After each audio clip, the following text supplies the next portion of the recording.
I got the cash in the bags. 일을 마치고 흔적도 없이 사라져버린 여성. 다음날 아침, 집에서 그다지 멀지 않은 곳에서 그녀의 차를 발견하지만 그녀는 보이지 않습니다. 그녀의 가정 형편을 잘 알고 있는 베이비시터의 증언에 따라 경찰은 남편을 유력한 용의자로 지목하는데, 경찰 조사가 진행될수록 드러나는 그녀의 비밀. 이 여성에게 무슨 일이 일어난 걸까요? 오늘 이야기 시작하겠습니다. 미국 뉴욕주 콜럼비아 카운티 오스트리치에 있는 작은 마을 스펜서 타운에서 1965년 미셸 해리스가 태어납니다. 미셸은 밝고 쾌활한 성격을 가진 소녀였습니다. 그녀는 뉴욕 주립대학 모리스빌 캠퍼스를 졸업하고 자동차 판매 회사에 취업합니다. 미셸은 그곳에서 칼 해리스라는 한 남성을 알게 됩니다. 칼은 미셸보다 2살 많았고 그의 유복한 가정에서 귀하게 자랐습니다.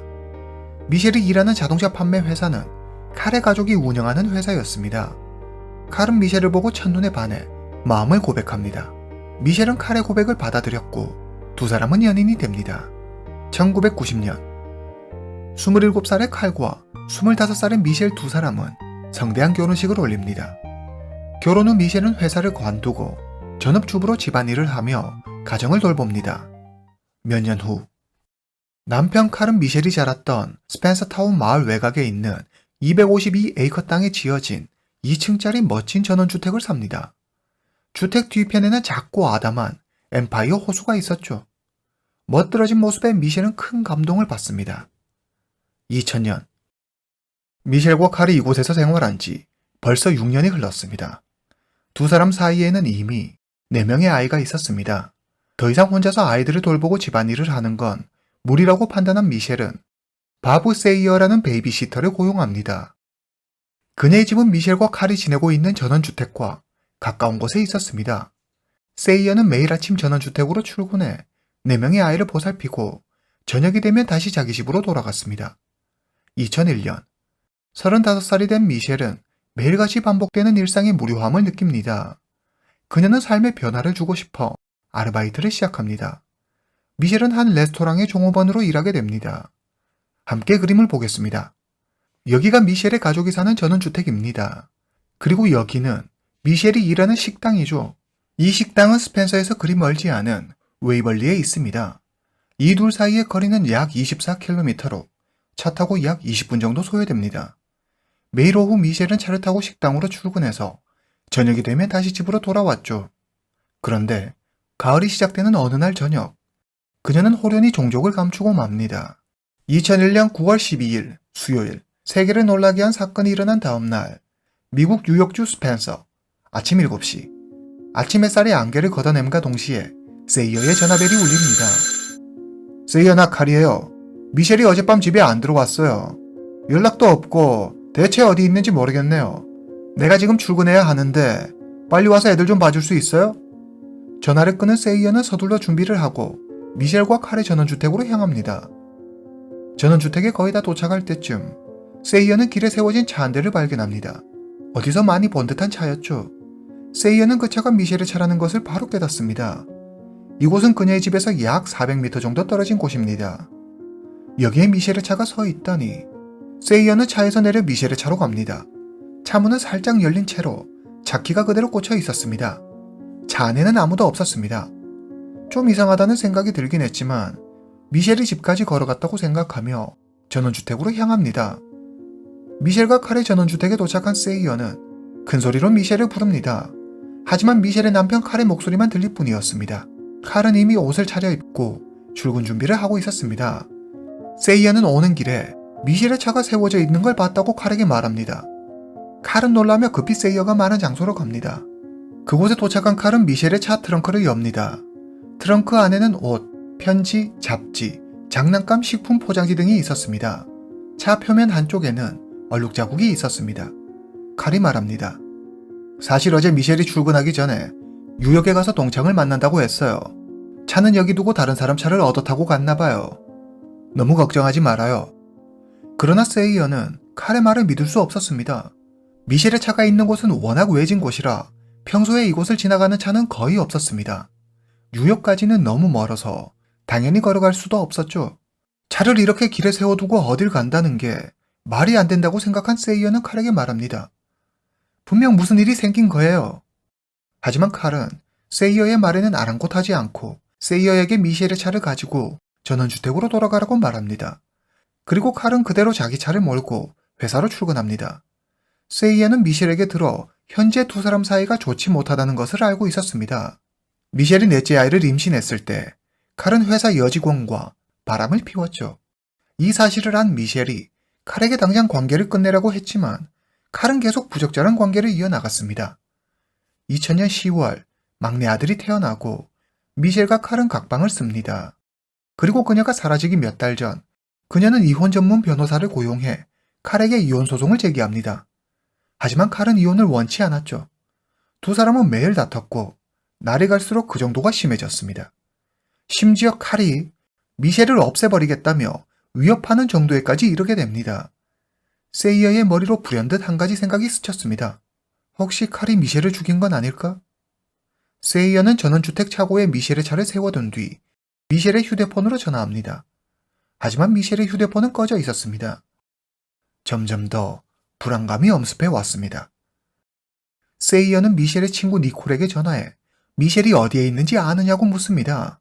니콜은 미셸이 고용한 이혼 전문 변호사에게 연락했고 상황이 심상치 않다고 느낀 변호사는 경찰에 신고를 합니다. 오전 9시 40분 신고를 접수한 경찰은 미셸의 남편 칼의 회사로 갑니다. 칼은 경찰에게 말합니다. 미셸은 항상 저녁 근무 후에 집으로 돌아와요. 외박을 한 적이 한 번도 없었어요. 혹시 미셸이 갈 만한 장소를 알고 있나요? 경찰이 묻자 칼은 모르겠다고 말합니다. 칼은 자신의 결백을 증명하기 위해 경찰이 자신의 집을 수색할 수 있도록 허락합니다. 경찰은 지원병력과 함께 경찰견을 데리고 전원주택과 주변 지역을 모두 수색합니다. 그리고 헬기까지 동원해 사람의 발길이 닿지 않는 지역까지 샅샅이 수색합니다. 그러나 미셸의 흔적조차 찾을 수 없었습니다. 경찰은 수사 방향을 전환해 미셸의 주변인들을 조사하기 시작합니다. 먼저 경찰은 칼과 미셸 두 사람이 현재 협의 이혼 기간 중이라는 사실을 알게 됩니다. 그리고 미셸이 남편 칼 몰래 다른 남자를 만나고 있었다는 사실 또한 알게 됩니다. 그의 이름은 브라이언 이어리. 브라이언은 측량사입니다. 미셸은 바에서 필라델피아에서 온 브라이언을 만나 가까운 사이가 됩니다. 브라이언은 미셸이 일하는 식당에서 약 30km 떨어진 티오가에 살았습니다. 경찰은 미셸이 일하는 식당을 찾아갑니다. 동료의 말에 의하면 미셸이 사라진 전날, 그녀는 오후에 식당에 출근했습니다. 미셸은 젖은 유니폼을 말리느라 지각합니다. 그리고 밤 9시까지 일한 뒤 동료들과 함께 근처 주차장에서 술을 마십니다. 미셸은 동료들에게 말합니다. 사실 오늘 뉴욕에 가서 보석을 좀 팔려고 했는데 뉴욕에 큰 사건이 일어나서 교통통제를 하는 바람에 못 갔어. 밤 9시 30분 미셸은 동료와 인사를 나누고 혼자 차를 몰고 자리를 떠납니다. 경찰은 미셸의 직장 동료의 말을 다 듣고 난 후 미셸의 연인 브라이언을 찾아갑니다. 브라이언이 말합니다. 그날 밤 10시쯤 미셸이 집으로 왔어요. 우리는 함께 술을 마셨죠. 그런데 사실 전 낮술을 좀 해서 취한 상태였어요. 잘 기억나지는 않지만 밤 11시 아니면 11시 30분쯤 그녀가 집으로 간 것 같아요. 브라이언의 진술이 미심쩍었던 경찰은 브라이언에게 거짓말 탐지기 테스트를 요구합니다. 그런데 경찰의 예상과 달리 브라이언은 거짓말 탐지기 테스트를 통과합니다. 미셸의 동료는 미셸이 보석을 팔러 뉴욕에 갈 계획이었다고 했습니다.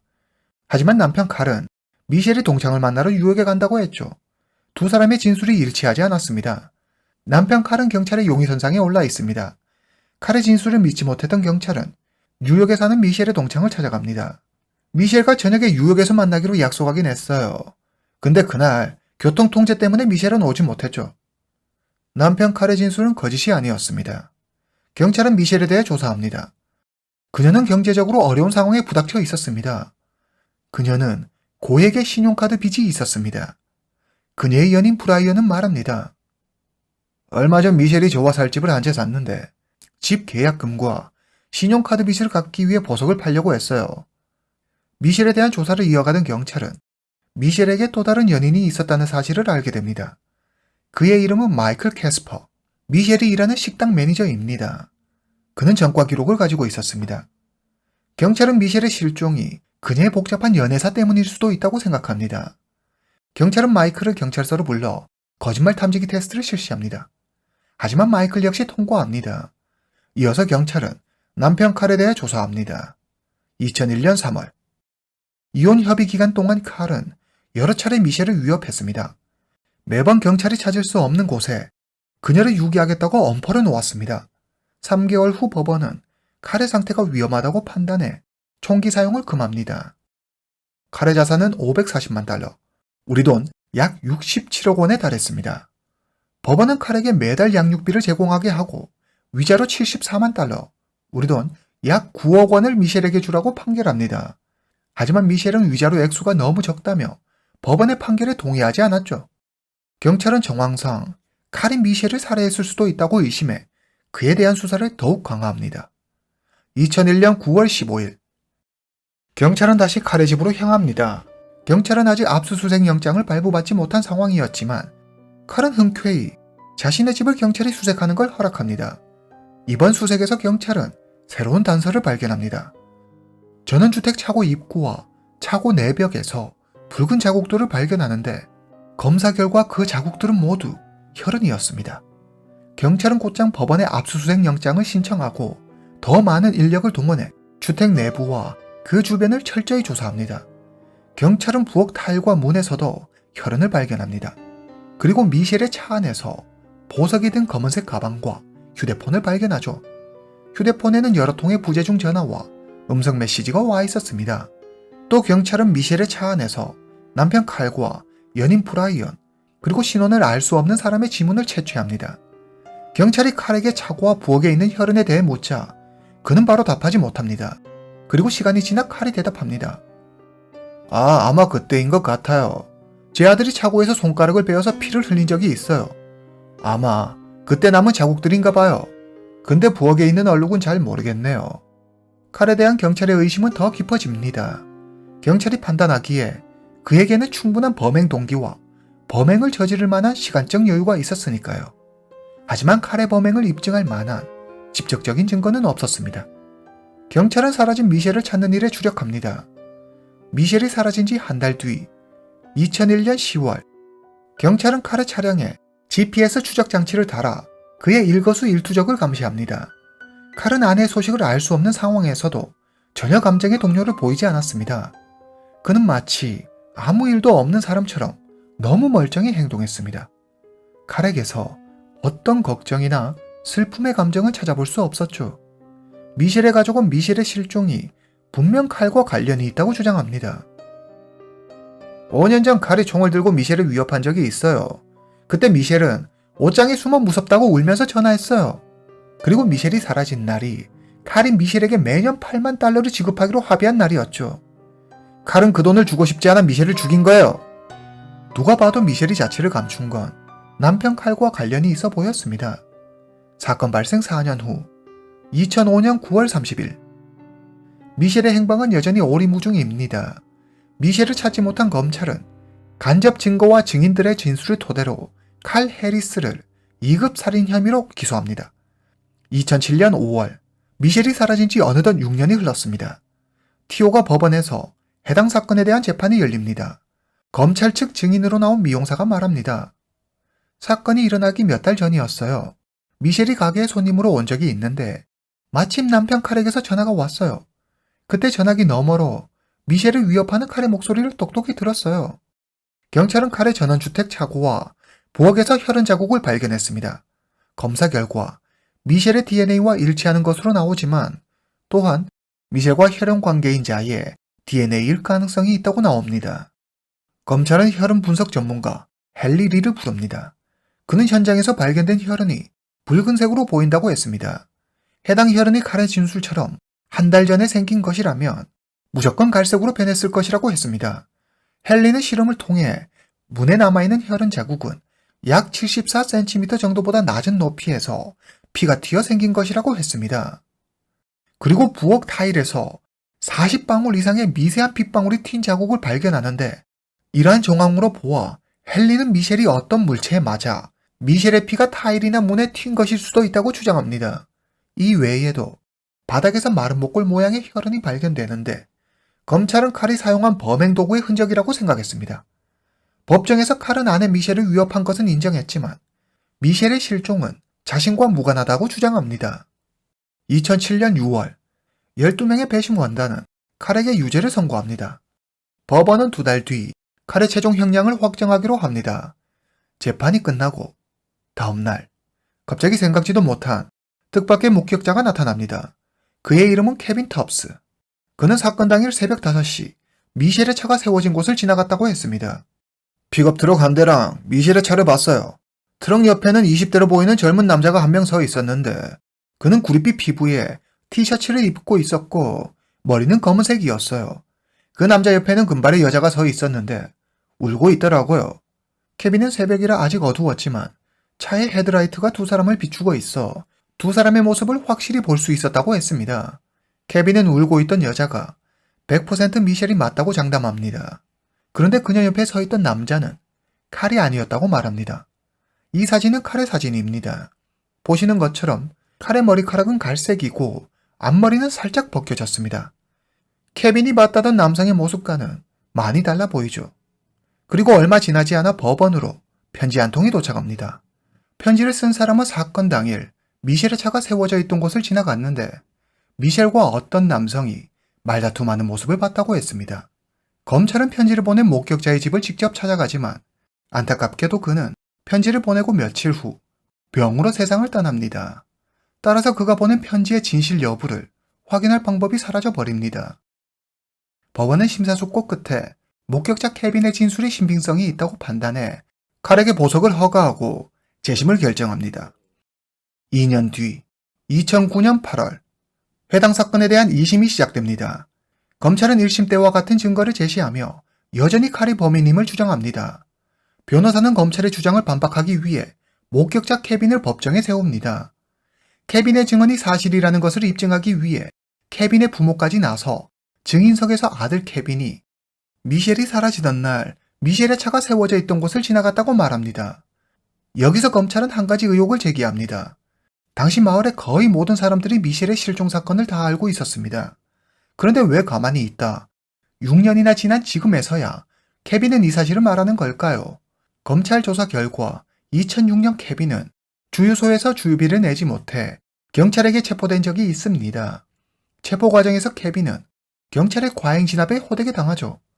검찰은 케빈이 이때의 일을 보복하기 위해 일부러 위증을 하는 것이라고 주장합니다. 이제 결정을 내려야 할 시간입니다. 법원은 칼에게 유죄를 판결해 징역 25년을 선고합니다. 2심이 끝나고 칼은 곧장 뉴욕주 고등법원에 항소합니다. 사건 심리를 기다리는 동안 칼의 변호사는 미셸이 일하는 식당 동료로부터 새로운 정보를 얻습니다. 스테이시 스튜어트란 남자가 미셸을 만나러 식당에 자주 왔어요. 2사람의 관계가 좀 특별해 보였죠. 변호사는 스테이시라는 남성을 찾으려고 노력했지만 도저히 그를 찾을 수 없었습니다. 그래서 스테이시의 전 여자친구를 찾아가죠. 그녀가 말합니다. 미셸이 실종되고 스테이시는 자주 말했어요. 자기가 사람을 죽였다고. 그래서 텍사스로 도망치겠다고 했죠. 그렇다면 범인은 스테이시일까요? 2015년 1월 슈와리 지방법원에서 심리가 시작됩니다. 목격자 케빈은 다시 증인으로 출석해 증언합니다. 그때 저는 차에 건초를 싣고 있어서 아주 천천히 느리게 운전했어요. 그래서 미셸과 함께 있는 남자를 정확히 볼 수 있었죠. 그 남자는 칼이 아니라 스테이시였어요. 이어서 변호사는 스테이시가 검은색 픽업 트럭을 가지고 있었는데 케빈이 보더니 미셸의 차 옆에 세워져 있던 픽업 트럭과 같은 차종이었다고 말합니다. 또 다른 변호인 측 증인이 나섭니다. 난 그 마을에 살고 있는 사람이에요. 그날 새벽 5시 30분쯤 그곳을 지나갔어요. 거기엔 분명 차 2대가 길가에 세워져 있었어요. 배심원단 12명은 장시간에 걸친 토론에도 끝내 이견을 조율하지 못합니다. 법원은 재판 일정을 연기하고 사건 심리를 신속하게 진행하기 위해 배심원단의 결정이 아닌 뉴욕주 고등법원 판사 리차드 모트의 판결로 형량을 결정하기로 합니다. 2016년 3월 31일 다시 재판이 열립니다. 검찰 측에서도 새로운 증인이 나타납니다. 그의 이름은 그레고리 파. 칼과 같은 교도소에 수감됐었던 죄수입니다. 하루는 칼이 다른 죄수와 크게 싸웠어요. 그때 칼이 말하더라고요. 내 와이프처럼 너도 없애줄까? 라고요. 법원에서 칼은 그레고리의 말에 침묵했습니다. 변호인 측 증인으로 스테이시의 전 여자친구가 나옵니다. 그녀는 말합니다. 데이비드 토마슨이 이 사건이랑 연관이 있을 거예요. 데이비드는 스테이시의 단짝 친구거든요. 데이비드는 미셸이 사라지고 얼마 후 텍사스에서 범죄를 저지르고 현재 교도소에 있습니다. 데이비드는 법정에서 증언하기를 거부했고 어떤 물음에도 답하지 않았습니다. 그래서 대신 그의 아내가 법정에 나와 증언합니다. 그녀의 말에 따르면 2001년 9월 11일 저녁 데이비드, 미셸, 스테이시 세 사람은 바에서 함께 술을 마십니다. 잠시 후 데이비드는 먼저 자리를 뜨죠. 미셸과 스테이시는 계속 술을 마십니다. 그리고 그날 미셸이 사라져버립니다. 데이비드의 아내가 말합니다. 데이비드가 그러더라고요. 스테이시가 미셸을 살해하고 어딘가에 그녀를 유기했다고. 그날 이후 스테이시는 엄청나게 불안해했어요. 하지만 칼이 유죄 판결을 받은 후부터는 다시 원래 모습으로 돌아갔죠. 재판이 열리기 2달 전 칼의 변호인 측 조사원은 뉴욕주 바턴에 있는 어느 집 마당에서 무언가를 태운 흔적이 있는 구덩이를 발견합니다. 이 땅의 주인은 바로 스테이시였습니다. 조사원들이 구덩이를 파서 확인해 보니 그 안에는 브래지어, 열쇠, 단추, 베이지색 옷 등이 있었습니다.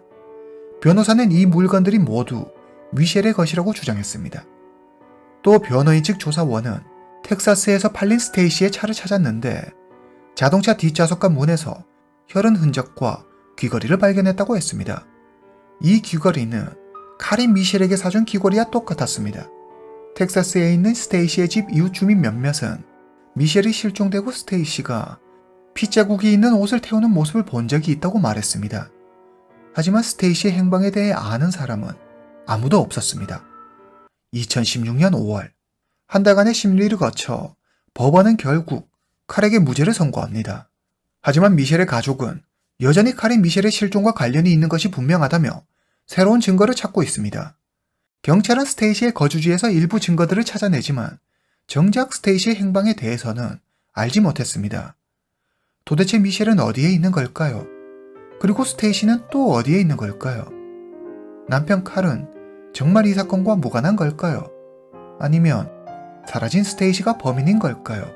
여러분의 생각은 어떠십니까? 오늘 이야기는 여기까지입니다. 다음 시간에 뵙겠습니다.